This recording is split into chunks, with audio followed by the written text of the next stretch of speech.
Alrighty, friends. Today we're going to be putting to use what we learned yesterday about text structure.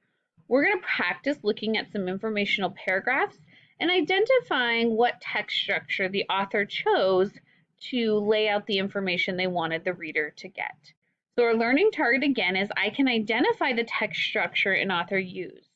I want you to pause the video now and make sure you have something to write with, either a notebook where you can jot down your answers or a whiteboard.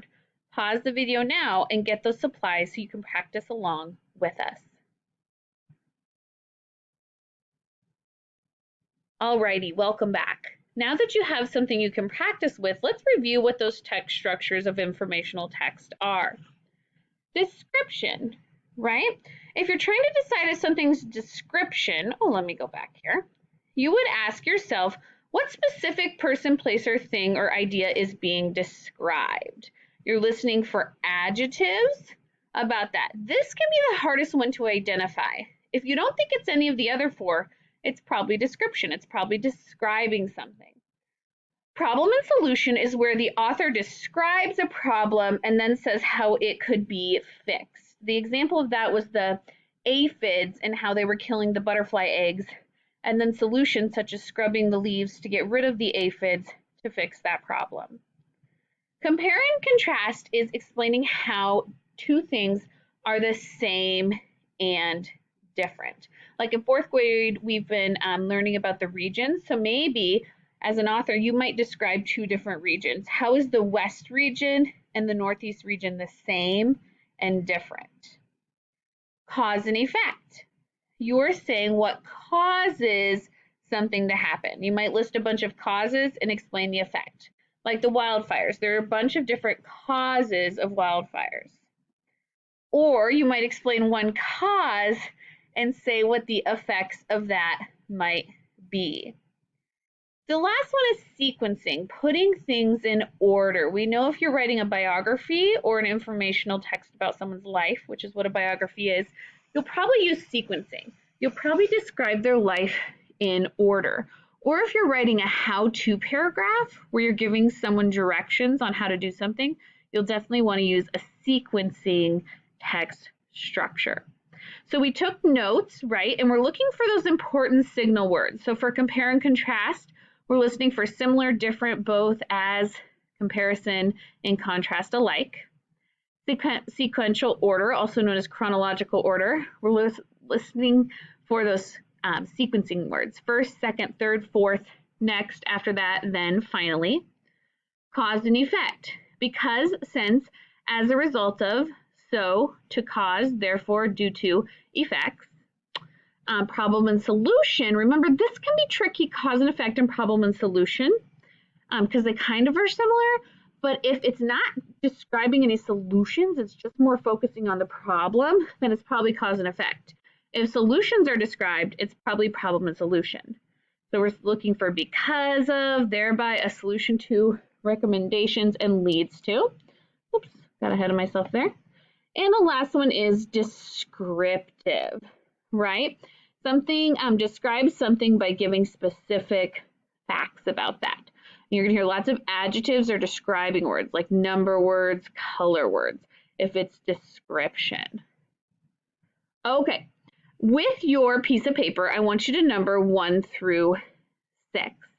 I'm going to go through and show the text, which look like this, for 10 seconds. I want you to pause the video and I want you to read through each paragraph.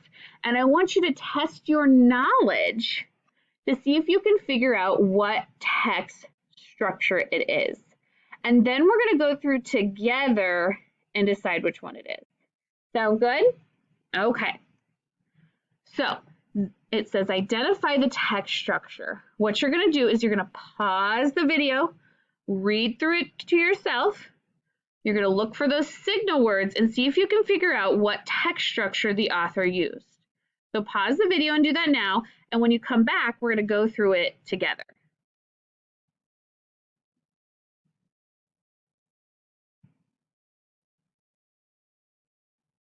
Alrighty, friends. So we're going to read through this together and we're going to listen for some signal words that we might hear. And let's see if you get the same answer as us. If you've ever seen a parrot on television or in someone's house, you may be tempted to buy one of these talkative birds for yourself. Training parrots to talk takes work, though. First, ooh, that's a signal word. Keep your bird active. They're social creatures and love to be engaged in talking and activity.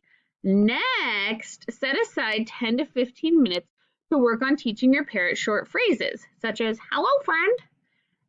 After you have taught your bird a new phrase, continue to repeat it so that the bird doesn't forget it. Don't forget to talk to your parrot. Studies show that they don't only repeat what you say, but they can understand you and communicate with you.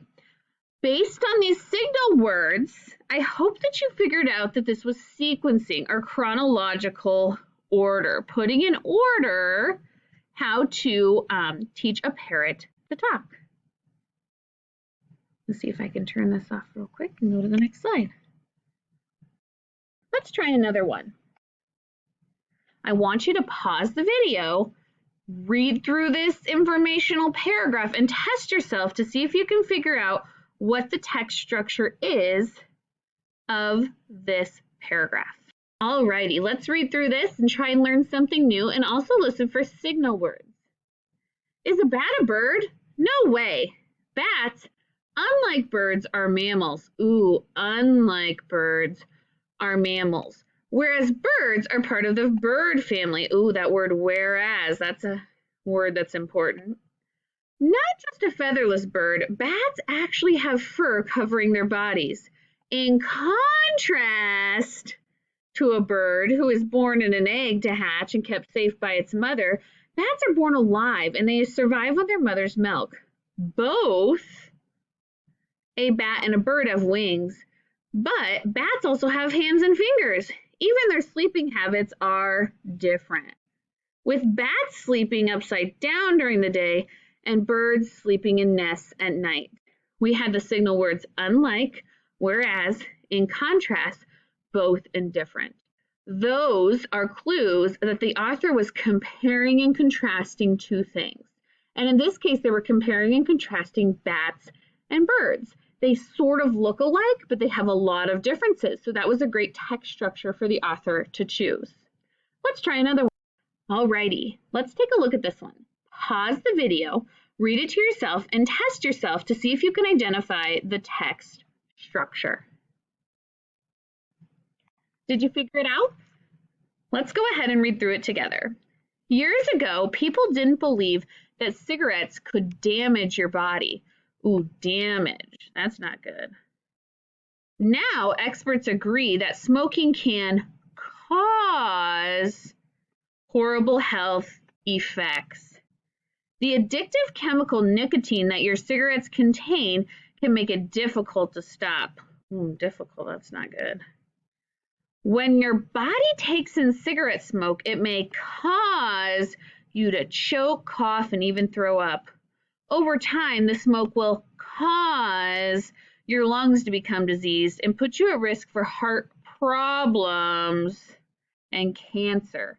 Smoking can also cause yellow teeth, wrinkles around your mouth, and bad breath.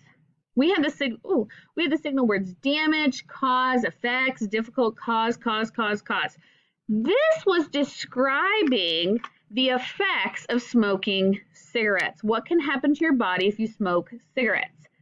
Since it didn't give us any solutions of how to quit smoking or to how to stay safe from cigarette smoke, then we know that it is just cause and effect. It's just describing the problems associated with smoking. Let's take a look at another one. All right, playing some games. Go ahead and pause this one, test your knowledge, and see if you can identify the text structure. All right, let's go through it together. One of the world's favorite activities is playing games. Games come in many shapes and sizes and include card games, board games, and video games. All games have rules and a clear way to win the game. Card games and board games are similar because they require special pieces and a flat surface to play. Video games, on the other hand, require a video game system, controllers, and a game. Most card and board games take less than 2 hours to complete, whereas a video game could have several levels and take days or weeks to finish.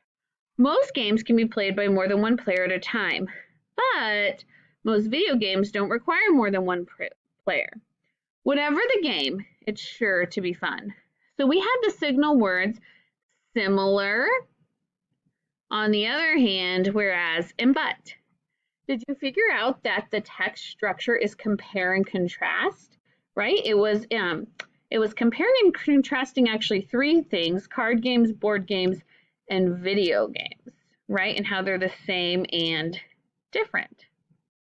Let's go ahead now and read about Sultan Kosin, the world's tallest man.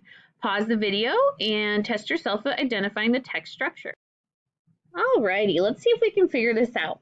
Sultan Kosin, the world's tallest man, according to Guinness World Records, faces several health problems caused by his incredible height. Sultan developed a tumor as a child that caused him to grow to the record-breaking height of 8 foot 3 inches. Not only did the tumor cause him to get so tall, it also pressed on the nerves in his eyes and caused visual problems. Because he is so tall, Sultan's joints, bones, and muscles are very weak, and he can't walk without crutches. We had problems cause. It was describing the effects of this tumor that he had and all the problems that were caused by the tumor. So I hope you said cause and effect. Even though it says problems, it's not problem and solution because it didn't tell us how he was treated medically or the things that they did to make his life better. So it's cause and effect. Alrighty, last one here. Go ahead and read it to yourself and see if you can identify the text structure. Pause it and give it a shot. Alrighty, how'd you do? Let's go through it together. All candy has a different process by which it is made. M&Ms are a popular chocolate treat made from a mixture of liquid milk, chocolate, and a hard candy shell. First, the chocolate is poured into small molds. Then it is left to cool and harden. A conveyor belt transfers the chocolate to another section of a factory where the chocolates are coated with a hard candy shell. Finally, they are coated with color. I'm going to read through one more time and make sure I get my signal words. All candy has a different process, so at first it seems like it could be compare and contrast by which it is made. M&Ms are popular chocolate treats made from a mixture of liquid milk, chocolate, and a hard candy shell. First, the chocolate is poured into molds. Then it is left to cool and harden, where the chocolates are coated with a hard candy shell. Finally, they are coated with color. So even though it had this word different, and at first I was thinking it was comparing and contrasting, we're not saying how anything is the same and different. It's only talking about M&Ms, and it's telling us the order in which they are made, the steps of making M&Ms. And you probably figured out that that means it was sequencing or chronological order. So, how are you doing? You're going to get lots of practice identifying text structure. We know this is an important skill because if we can figure out the text structure an author's using in an informational text, it'll help us understand what we're reading. It'll help us figure out what's most important. Great work, friends.